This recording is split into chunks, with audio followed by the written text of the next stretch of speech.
I met a girl on Twitter as well. Now she's my ex. That's a think of that one.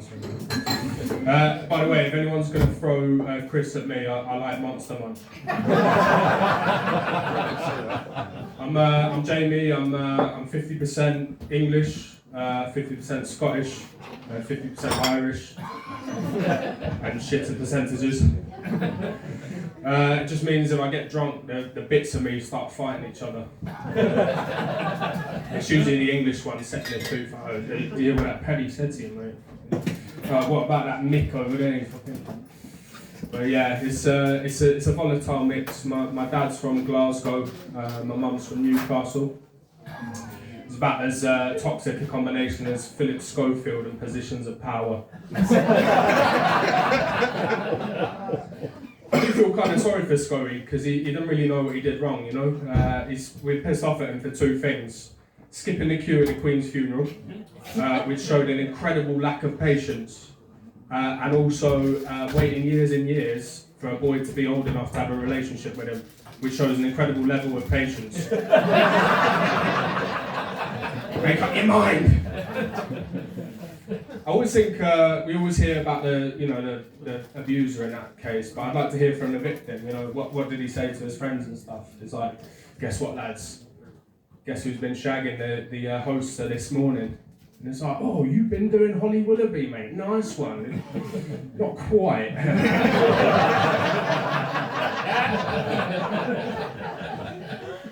But yeah, I grew up in a pretty rough area. My family's from Newcastle. I didn't grow up there. I grew up in London, hence the accent. Yeah, it's the kind of area where people can't decide if they'd rather be thieves or fly tippers. Someone broke into my dad's house. He ended up with more stuff than before.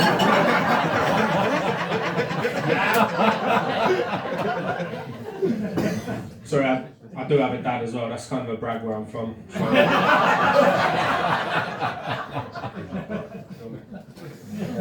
But yeah, my dad's an interesting guy. He did a few things when he was younger. Like he was a con man for a while. Not as much of a con man as that girl who pretended she was Madeleine McCann. She was a real fucking con man. She didn't look like Madeleine McCann at all. She looked like Greta Thunberg after a Christmas dinner.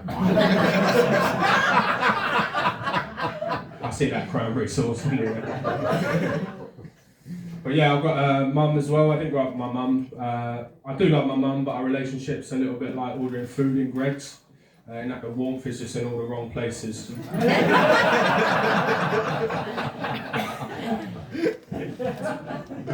Yeah, me and my mum, we've got a few things in common. So body fat percentage is one. We've both got a low credit rating. And penis size. I asked her about that. She said, just be glad you didn't get it from your dad. I've got a brother and sister as well. It's been a tough couple of years for them. You know, the government said during COVID you couldn't go into work, you know, you have to stay at home. And you spend years learning a craft and then the government tells you that. They're shoplifters. Yeah, they tried to get on the furlough scheme actually as well, but they couldn't work out. They couldn't work out 80% of season 2 of Prison Break on DVD. When people ask what they do, they just say they're wholesalers for CEX. But no, my family thinks I'm pretty middle class now, stuck up because I went to uni and that. And I was trying to work out why they think I'm you know, such a snob. The other day while I was on the Camembert run to Waitrose. But no, I've got middle class friends now, and I do middle class stuff for them. So one thing I made sure to keep was football, to stick to my working class roots. And I took my middle class mate with me to the pub a couple of weeks ago to watch football. They asked me who I supported, and I said Newcastle because my family's from there. They asked my mate who he supported, and he just said local business. And they got like different terms for stuff as well. So middle class people have overnight oats. To working class people, that's just a wet flapjack.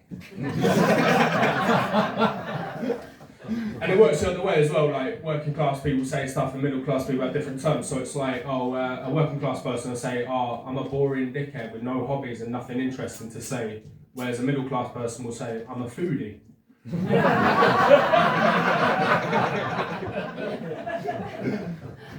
But I've got to travel about quite a bit with going to uni and stuff. I study languages at uni. I did Spanish and Portuguese, which was quite nice. Went to Brazil. People there would always ask me, Jamie, why the fuck did you come to Brazil? Which has a really good Brazilian accent, so save it close for later. But I know you can get in trouble kind of doing foreign accents when you're not from the place, but I can speak Portuguese, so I think it's alright that I can do a Brazilian accent. Would you agree? Yeah. So recently I've been learning Punjabi.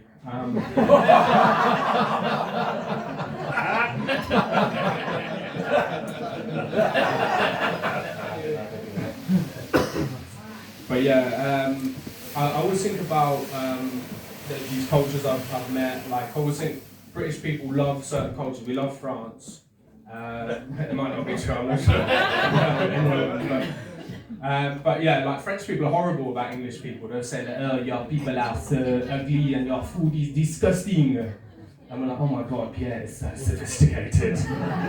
And then Germans will be nothing but nice about England, but we still hate them. They'll be like, oh yeah, I love to read Shakespeare. I eat those little crumpet things we have. I go hiking in the Peak District. I'm just like, you Nazi bastard. My granddad used to say to me, if it wasn't for us, you'd be speaking German right now. And I would just say to him, aber ich kann sehr gut Deutsch sprechen, das ist kein Problem für dich. It's probably the first time anyone's spoken German in this pub, I reckon.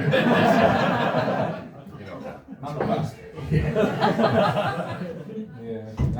But, no, cards on the table. I am prejudiced in favour of Germany and German people, really, because I did find 2 or 3 German women willing to touch my body, which was nice. But in my defence, it was easier to get laid when I was a student, and because there was this whole organisation set up to help you. It's called the European Union. People hated it for some reason. I thought it was cool. But yeah, I always think about whenever England play Germany at football, there's always that chant like 2 werewolves and 1 World Cup. Sorry, I hate to know. And I think, cool, yeah. Germany, like against Germany, we won 2 World Wars and 1 World Cup. But Germany's won 4 World Cups. Now, I don't know about you, but I would definitely trade, say, like 1 World War for maybe 2 World Cups. Obviously, I don't mean World War II, that's the good one, but I don't even know who we fought against in World War I. It was like fucking Klingons or something. But no, like, yeah, I travelled about a bit. Like, me and my girlfriend went to Greece this year. That was pretty cool. People were telling me in Athens, you've got to be worried, people are pretty tough around there. And I was thinking, I got there and I was like, these people aren't fucking tough, they're a bunch of nerds. Like, all the graffiti was written in maths. You don't want to be mugged by someone who spells fucking P with a pie, you know. No, I do have a girlfriend actually, yeah. It's quite nice. We've been going out for 7 years. Which, if you know me in my 20s, would have got like a round of applause or something. No, it's cool. There's a little bit of an age difference between us. So I'm 34, she's 28. It just means we bring different things to the relationship. So she still has a nice body. You can disagree at this point. And I remember 9/11. Different strokes, you know. But yeah, it's not the biggest age gap we know. So we know this girl, Florence, right? And she's 29 years old. And her bloke is 70 years old. There's hope for some of you, yeah. Yeah, Florence and the life support machine, we call it.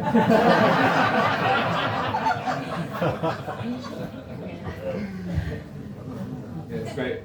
Me and my girlfriend have been getting into some things that, you know, you don't really do as a single person. So recently we went to a Chihuahua owners meetup group. We don't have a chihuahua, that's the only thing. So we're really pissed off when I turned up with an XL bully. Dog's a dog, guys, we don't discriminate. The bully had fun, alright.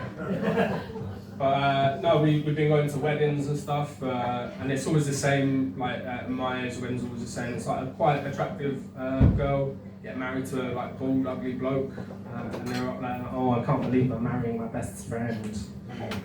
That bald bloke's your best friend. My best friend's a guy called Jimmy, and he gets pissed and throws chicken nuggets at people.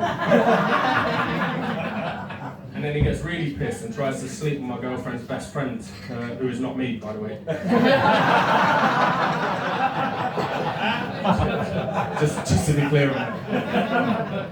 But yeah, I love Jimmy. He's one of those guys. He's actually really smart. Like he'll batter a quiz machine.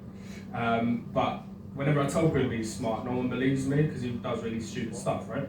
So me and my friends went on a stag do a couple of years ago, went to Dublin. And if you've never gone on a stag do, often you'll have challenges, and whoever comes last at the challenges has to do a forfeit. And this is my genius, mate, right? So his forfeit was that he had to pull a bag out of a bin and eat 3 items of food that he finds in the bin, right? And in this bag he finds a loaf of mouldy bread, and he found a sealed pot of Tesco grapes. You lucky bastard, he's just going to eat the grapes, it's going to be fine. He took 3 bites out of the mouldy bread because he doesn't like grapes. And